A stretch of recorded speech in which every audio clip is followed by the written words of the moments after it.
নমস্কার বন্ধুরা, ঐশীস কিচেনে সবাইকে জানাই স্বাগত। আজ আমি একটা নতুন রেসিপি নিয়ে চলে এসেছি। আজ আমি দেখাবো চুই ঝাল দিয়ে আলু দিয়ে রুই মাছের ঝোল। খুব সহজভাবে আপনারা বাড়িতে এই গরমে মাছের ঝোল বানাবেন, কম মশলা দিয়ে, খেতে অসাধারণ লাগবে। আমার মতো করে আপনারা বাড়িতে মাছের ঝোল বানাবেন। ভালো লাগলে আমার চ্যানেলটিকে সাবস্ক্রাইব করে আমার পাশে থাকবেন। প্রথমেই দেখুন গ্যাসে কড়া বসিয়ে দিয়ে গোটা জিরে গোটা গোলমরিচ দিয়েছি। এটাকে আমি শুকনো খোলায় ভেজে নেব। গ্যাসের ফ্লেমটাকে লো টু মিডিয়ামে রেখেই ভেজে নেব, তাহলে মশলাটা পুড়ে যাবে না। ভেজে নিয়ে আমি এটাকে শিলনোড়ায় গুঁড়ো করে নেব। তারপর গ্যাসে কড়া বসিয়ে দিয়ে দিলাম সর্ষের তেল। এই তেলটাকে ভালো করে গরম করে নেব। আর রুই মাছটাকে আমি আগে থেকে লবণ হলুদ মাখিয়ে রেখেছি। তেলটা পুরো কড়ার গায়ে লাগিয়ে নিলাম, তাহলে মাছটা দেওয়ার সময় কড়ার গায়ে লেগে যাবে না। দেখুন এবার মাছগুলো দিয়ে দেব।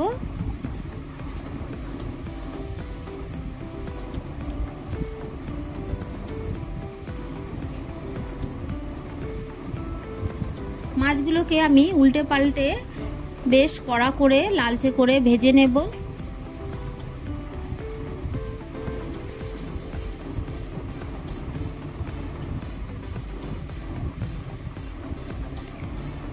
দেখুন উল্টে পাল্টে মাছগুলোকে আমি খুব সুন্দর করে ভেজে নিয়েছি।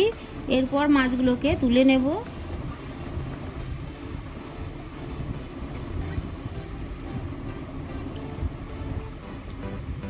এই তেলের মধ্যে বাকি মাছগুলো দিয়ে দেব, দিয়ে একইভাবে ভেজে নেব।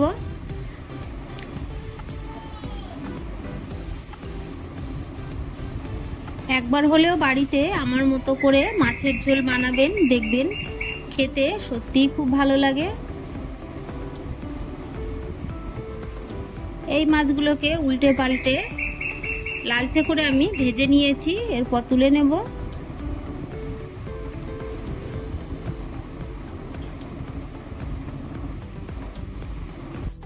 এই তেলের মধ্যে কেটে রাখা আলু দিয়ে দেব। আলুগুলোকে আমি লম্বা করে কেটেছি, আপনারা আপনাদের পছন্দ মতো কাটবেন। দিয়ে দিলাম লবণ, এরপর দিয়ে দেব হলুদ গুঁড়ো, দিয়ে বেশ কিছুক্ষণ নেড়ে আলুটাকে সুন্দর করে ভেজে নেব। মাছের ঝোলে আলু দিয়ে মাছের ঝোল করতে গেলে আলুটাকে বেশ ভালো করে ভেজে নিলে খেতে ভালো লাগে। এরপর দেখুন ওই তেলের মধ্যে আমি দিয়েছি গোটা জিরে তেজপাতা ফোড়ন। ফোড়নটা ভাজা হলে একটা মিডিয়াম সাইজের কুচানো পেঁয়াজ দিয়েছি। পেঁয়াজটাকে দিয়ে বেশ কিছুক্ষণ নেড়ে ভেজে নেব। পেঁয়াজটা ভাজা হয়ে গেলে আপনাদের বাড়িতে যদি টমেটো থাকে এই সময় একটা টমেটো দিয়ে ভালো করে নেড়ে নেবেন। পেঁয়াজটা ভাজা হয়ে গেলে এর মধ্যে দিয়ে দেব চুই ঝাল।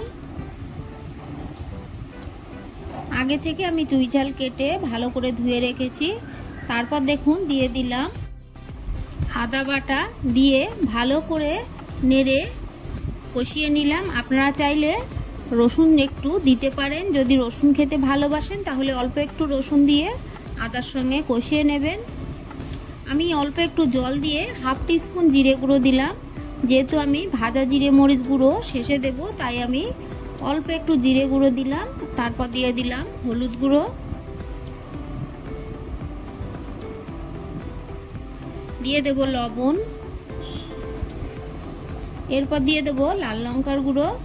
আপনারা যারা লাল লঙ্কার গুঁড়ো খেতে ভালোবাসেন না বা খান না, তারা কাঁচা লঙ্কা দিয়ে দেবেন বেশি করে।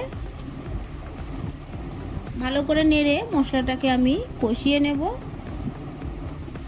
মশলাটাকে আমি ভালো করে কষিয়ে নিয়েছি। তারপর এর মধ্যে দিয়ে দেব আগে থেকে ভেজে রাখা আলু, দিয়ে আবারও কিছুক্ষণ নেড়ে নেব।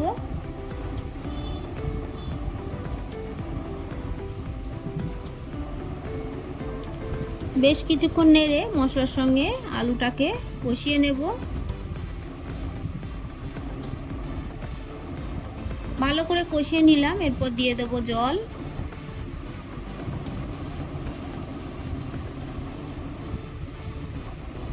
আরও একটু জল দিয়ে দিলাম। আপনারা যতটা গ্রেভি রাখতে চান সেই মতোই রাখবেন। আমার বাড়িতে একটু পাতলা ঝোল ভালোবাসে মাছের, তাই আমি একটু জলটা বেশি করেই দিলাম। তারপর ঢাকা দিয়ে দেব। কিছুক্ষণ ফুটিয়ে নিলাম। তারপর দিয়ে দিলাম চেরা কাঁচা লঙ্কা। যেহেতু লাল লঙ্কার গুঁড়ো দিয়েছি তাই কাঁচা লঙ্কাটা একটু বুঝে দেবেন। দিয়ে দেব ভেজে রাখা মাছ।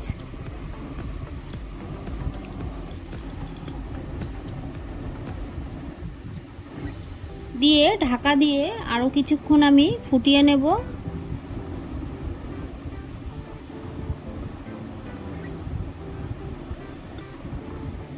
বেশ কিছুক্ষণ আমি ফুটিয়ে নিয়েছি। আলুগুলো সব সিদ্ধ হয়ে গেছে, দেখুন।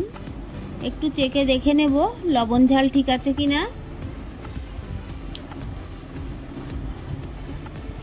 গ্রেভিটা আপনারা এখন যতটা দেখছেন, এটা নামানোর পরে এতটা গ্রেভি থাকবে না। আরও একটু লবণ আমি দিয়ে দিলাম। এরপর আমি প্রথমে যে জিরে মরিচ ভেজে রেখেছিলাম সেটা 1 টিস্পুন দিয়ে দিলাম। দিয়ে ভালো করে মিশিয়ে নিয়ে আরও একটু ফুটিয়ে নেব।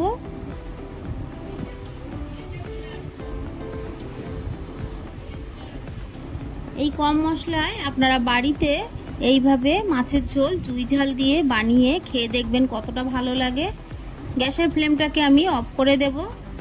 আমার এই রেসিপিটি আপনাদের ভালো লাগলে প্লিজ আমার চ্যানেলটিকে সাবস্ক্রাইব করে পাশে থাকা বেল আইকনটি ক্লিক করে দেবেন।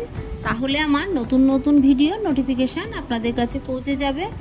রেসিপিটি ভালো লাগলে একটা লাইক করতে ভুলবেন না। রেসিপিটি কেমন লাগলো আমাকে কমেন্ট করে জানাবেন।